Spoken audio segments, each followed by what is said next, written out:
아파트 숲이 우거진 도심 한가운데 수백 년을 살아온 구미호 미호 할머니가 살고 있었어요. 사람의 모습으로 변해 평범하게 살아온 지 오래였죠. 젊은 시절에는 아름다운 여인의 모습으로 세상의 풍파를 겪었고 수많은 사람들을 만나고 헤어졌어요. 하지만 딱 한 번 정말이지 온 마음을 다해 사랑했던 인간 남자가 있었죠. 그는 미호가 요물인 것을 알면서도 진심으로 사랑해 주었던 유일한 사람이었어요. 안타깝게도 인간의 시간은 짧고 그 남자는 먼저 세상을 떠났어요. 미호는 그의 마지막 순간을 지켜보며 슬픔에 잠겼고 다시는 사랑 같은 건 하지 않으리라 다짐했답니다. 그의 기억을 품고 미호는 그저 조용히 사람들의 눈에 띄지 않게 살아가고 있었어요. 때로는 밤늦게 혼자 TV를 보며 옛 추억에 잠기기도 하고 젊은 시절 즐겨 듣던 트로트 노래를 흥얼거리며 쓸쓸함을 달래기도 했죠. 세월이 흘러 미호는 이제 백발이 성성한 인자한 할머니의 모습이었어요.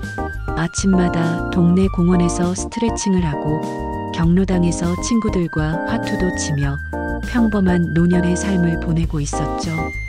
그러던 어느 날 옆집에 새로운 할아버지가 이사를 왔어요. 이름은 강태수. 젊었을 적에는 꽤나 이름을 날렸을 법한 훈훈한 외모에 점잖고 예의 바른 분이었죠. 그의 웃는 얼굴에서는 왠지 모르게 익숙한 느낌이 들었어요. 오래된 사진 속 희미한 기억처럼 말이죠. 처음에는 그저 옆집 이웃으로 가볍게 인사를 나누는 사이였어요. 김치찌개 끓이면 한 그릇 가져다 드리고 반찬 있으면 나눠 먹고 그런 소소한 정을 나눴죠. 그런데 이상하게도 강태수 할아버지에게서는 왠지 모르게 익숙한 느낌이 들었죠. 자꾸만 시선이 가고 괜히 말 한마디라도 더 걸고 싶어지는 거예요. 미호는 혼란스러웠어요. 다시는 사랑 따위 하지 않겠다고 다짐했는데 왜 이 할아버지에게 자꾸만 마음이 흔들리는 걸까요? 잠 못 이루는 밤이 늘어났고 괜히 강태수 할아버지 집 창문을 기웃거리기도 했어요. 소녀처럼 수줍어하는 제 모습에 스스로도 피식 웃음이 나오곤 했죠.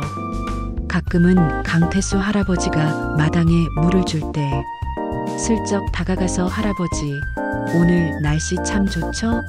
하고 괜한 말을 건네며 곁에 머물기도 했어요. 미호는 강태수 할아버지와 함께 경로당에서 고스톱도 치고 같이 장도 보고 가끔은 근처 식당에서 함께 저녁을 먹기도 했어요. 식당에서 밥을 먹다가 할아버지가 좋아하는 반찬을 몰래 떠주는 자신을 보며 깜짝 놀라기도 했죠. 강태수 할아버지는 언제나 미호를 배려해주고 따뜻한 말 한마디를 건네는 분이었어요. 무거운 짐을 들고 가면 슬쩍 와서 대신 들어주고 제가 좋아하는 국화빵을 기억했다가 사다 주기도 했죠. 또 가끔은 옛날 이야기를 해주셨는데 그 이야기 속 배경이나 인물들이 어쩐지 미호의 오래된 기억과 겹쳐지는 순간이 많았어요. 그때마다 미호는 가슴이 철렁 내려앉았지만 애써 내색하지 않으려고 노력했죠. 미호는 자꾸만 잊고 지냈던 젊은 시절의 설렘을 느끼기 시작했어요. 가슴이 두근거리고 괜히 할아버지 앞에서 예쁜 옷을 입고 싶어지는 철없는 마음이 샘솟았죠. 주름진 손을 보며 이 손이 다시 누군가의 손을 잡을 수 있을까? 하고 혼자 중얼거리기도 했어요. 하지만 미호는 자신이 요물이라는 비밀을 숨기고 있었기에 이 감정을 어떻게 해야 할지 몰라 마음앓이를 했어요. 이 감정이 혹시 그저 외로움 때문은 아닐까? 내가 다시 누군가를 사랑해도 될까? 수많은 고민이 미호의 머릿속을 맴돌았죠. 밤늦게까지 잠 못 이루고 천장을 바라보며 한숨을 쉬는 날이 많아졌어요. 자신이 요물이라는 사실이 할아버지를 해치게 될까봐 두렵기도 했고 또다시 이별의 아픔을 겪을까봐 겁이 나기도 했어요. 그러던 어느 날 강태수 할아버지가 미호에게 작은 화분을 선물했어요. 꽃 이름은 물망초. 할머니, 이 꽃말이 나를 잊지 마세요래요. 할머니처럼 곱고 아름다워서 드리고 싶었어요. 그의 진심이 담긴 말에 미호는 울컥했어요. 수백 년 동안 혼자 간직해온 비밀이 너무나 무겁게 느껴졌죠. 더 이상 이 마음을 숨길 수 없었어요. 결국 미호는 용기를 내어 자신의 비밀을 털어놓기로 결심했어요.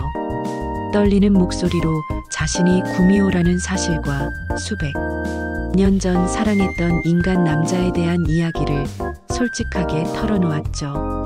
강태수 할아버지는 미호의 이야기를 조용히 그리고 따뜻한 눈빛으로 듣고 있었어요. 미호는 할아버지가 자신을 이상하게 보거나 도망칠까봐 두려웠지만 할아버지의 다음 말에 미호는 얼어붙을 수밖에 없었어요. 미호 씨, 사실 나도 할머니에게 할 말이 하나 있었는데. 강태수 할아버지는 조용히 자신의 옷깃을 열었어요. 그의 어깨 한쪽에는 희미하게 여우 꼬리 9개의 문신이 새겨져 있었죠. 그리고 그의 눈에는 수백 년 전 미호가 사랑했던 그 남자의 영혼이 고스란히 담겨 있었어요. 그는 환생한 미호의 첫사랑이었던 거예요. 오랜 세월 동안 미호를 찾아 헤매다 드디어 다시 만난 것이었죠. 서로를 마주보는 두 사람의 눈에는 뜨거운 눈물이 흘렀어요. 모든 시간이 멈춘 듯 그 순간만큼은 세상에 두 사람만 존재하는 것 같았죠. 두 사람은 서로의 손을 꼭 잡았어요. 수백 년의 시간을 돌고 돌아 다시 만난 그들의 사랑은 백발이 성성한 할머니, 할아버지의 모습이었지만 그 어느 때보다 뜨겁고 아름답게 다시 피어났답니다. 이제 미호 할머니는 강태수 할아버지와 함께 평범하지만 행복하고 따뜻한 노년의 사랑을 함께 만들어가고 있어요. 아침마다 함께 산책하고 경로당에서 함께 웃고 서로에게 기대어 지난 세월의 아픔을 치유하며 남은 삶을 행복으로 채워가고 있죠. 때로는 젊은 시절 이야기하며 서로의 기억을 맞춰보기도 하고 함께 맛있는 음식을 만들어 먹으며 소소한 행복을 즐기기도 해요. 그들의 사랑은 시간과 운명을 뛰어넘는 기적 같은 이야기로 동네에 잔잔한 감동을 전해주고 있답니다. 이 할머니, 할아버지의 사랑 이야기는 앞으로도 계속될 거예요. 여러분 어떠셨나요? 구미호 할머니의 사랑 이야기가 여러분의 마음에 닿았기를 바라요. 이처럼 가슴 따뜻한 이야기가 더 듣고 싶으시다면 이 채널의 좋아요를 눌러주시고 구독도 잊지 마세요. 여러분의 따뜻한 관심이 저희에게는 큰 힘이 된답니다. 다음 이야기에서 또 만나요.